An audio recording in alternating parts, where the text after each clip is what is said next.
네, 저는 코트라 신남방 비즈니스데스크의 복덕규 PM입니다.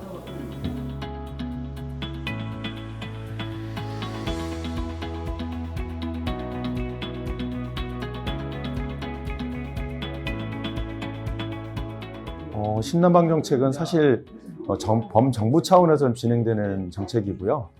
이제 그동안은 우리가 4강 외교라고 해서 미국, 일본, 중국, 러시아 이런 강대국들과의 관계에 중점을 둬서 운영을 해오다가 최근에 이제 사드 사태라든지 아니면 트럼프 행정부에서 통상 갈등 이런 것들이 강화되면서 저희가 기존의 G2에 의존하던 데서 벗어나서 동남아 국가들, 특히 이제 동남아와 또 신북방 국가들과 관계를 활성화하면서 무대 자체를 넓게 가져가려는 거거든요. 근데 그렇게 넓게 가져가려는 하는 관계가 단순히 정치적인 관계뿐만 아니라 외교도 그렇고 안보도 그렇고 무엇보다도 경제적인 협력이 중요하기 때문에 특히 그동안 이제 동남아나 인도가 우리나라 경제에서 굉장히 중요한 비중을 차지하는 위치로 올라와 있습니다. 그러니까 예전에는 저희가 미국이나 일본이나 중국 이렇게 갔었지만 지금은 중국 외에 미국이나 EU를 제치고 동남아가 3위권으로 올라오는 상태고요. 베트남 혼자서도 우리나라 3위, 동남아 전체는 2위까지 올라와 있는 상태예요. 그래서 그런 경제적 협력 기반을 좀 더 강화하면서 그동안 G2에 의존했던 것들을 벗어나려는 정책이라고 생각합니다. 현재의 성과는 주로 이제 대통령께서 각국 정상들을 만나러 다니면서 우리나라 그 기업인들, 정부 기관들을 끌고 와서 같이 MOU를 체결하고 뭔가 경제협력이 이루어질 수 있는 기반을, 토대를 조성하는 쪽에 맞춰져 있었고요. 그 정점이 바로 금년에 개최된 한 아세안 특별 정상회의, 거기에 10개 아세안 국가들이 다 방문을 해주셨고 또 그 전에 인도 또 수상께서 우리나라 오셨잖아요. 그래서 모든 정상 방문들이 서로 완결되는 기반을 출발 기반을 다졌다. 이게 이제 가장 큰 성과라고 볼 수 있고요. 물론 그 안에도 우리가 이제 여러 가지 경제 협력, 특히 이제 교역 성장이라든지 투자 진출 기업 수라든지 그다음에 방문객 수라든지 해서 굉장히 압도적인 성장률을 보여줘 왔습니다. 그런 것들 현재는 이제 기본적인 성과라고 말할 수 있겠습니다.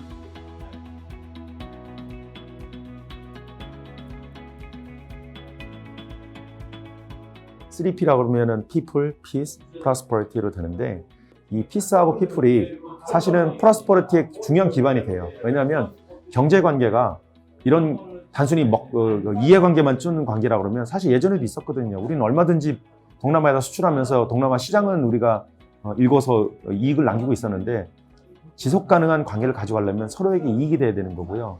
그 이익의 관계가 피플이나 피스 같은 다른 관계까지 종합적인 관계를 맺어가는 게 좋다고 생각을 하는데 현 정부에서 그걸 제시해서 아마 더 아세안 국가들이 한국한테 더 많은 기대를 하는 것 같아요. 물론 그동안 일본이나 중국도 굉장히 우호적인 관계를 유지해 왔는데 아무래도 저쪽은 재정적인 측면을 많이 투입을 했었어요. 한국은 재정적으로는 사실 한계가 있거든요. 우리가 따라갈 수가 없어요. 그 대신에 우리는 우리 개별 기업들이 더 많이 열심히 가서 시장을 개척하고 관계를 맺고 또 정부 차원에서도 피플이나 피스 같은 그런 제3의 가치들 같이 연결시켜서 나가고 있어서 저는 현지에서 생활할 때도 항상 그런 것 때문에 더 뿌듯함을 느끼고 있었습니다.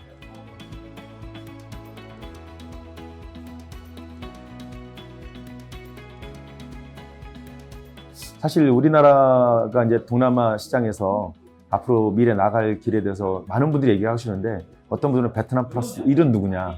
베트남이 사실은 저희 교육 관계에서는 가장 크거든요. 이미 600억 불대의 교육을 전 세계 국가별로 따져도 중국, 미국 다음에 3위를 할 정도로 큰데 그 다음에가 이제 사실 두 번째는 인도네시아, 필리핀 이런 나라들이거든요.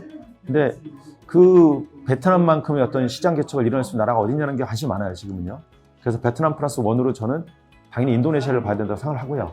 인도네시아는 동남아 전체 인구, 전체 영토, 전체 GDP의 거의 35에서 40%를 차지하고 있는 대국이거든요. 그러니까 거의 거점 국가, 그렇죠? 현도 국가인데 거기를 우리가 사실은 많이 개척 못했어요. 현재로는 교역 규모가 한 200억 불 정도밖에 안 되기 때문에 당장은 베트남에서 인도네시아로 중점을 천천히 옮겨가야 된다는 생각을 하고 있고요.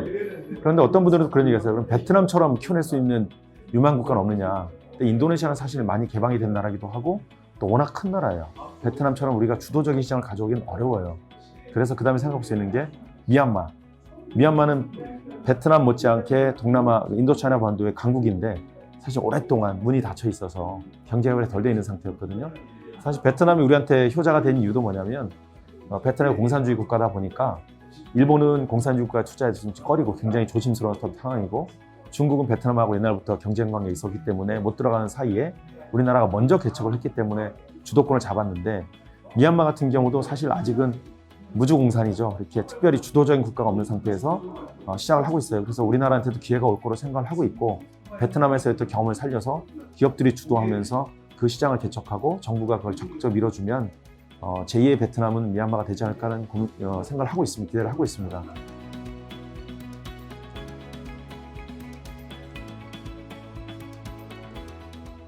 중장기적인 수출 전략도 똑같습니다. 사실 중장기적으로는요, 우리가 단순히 물건을 최종 제품을 만들어서 우리 것을 한류에 실어서 판다 정도 가지고는요, 장기적인 성장 모델이 안 돼요.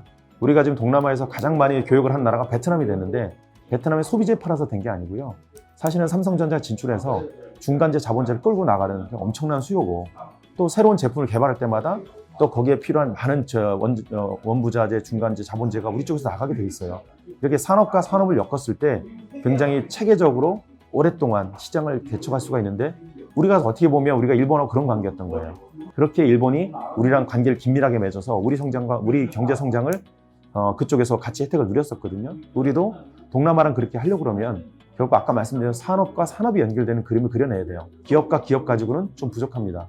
지금 삼성전자는 워낙 큰 기업이기 때문에 삼성전자 혼자 나가서도 산업과 산업 연결하는 그림을 그려냈지만, 모든 분야가 다 그런 그림이 있는 건 아니에요. 우리가 모든 분야에 세계적인 기업이 있는 게 아니기 때문에, 그럴 경우에는 기업군들이 모여서 역할들을 분담해서 생산 기반은 일부는 저쪽에 놓고, 여기서는 아까 말씀드린 고부가치가 나는 그 핵심적인 R&D라든지 아니면 디자인이라든지 아니면 그다음에 마케팅이라든지 이런 부분을 해서 우리나라가 효과적으로 동남아와 연결이 되는, 그게 장기적인 성장 모델이라고 생각을 하고요.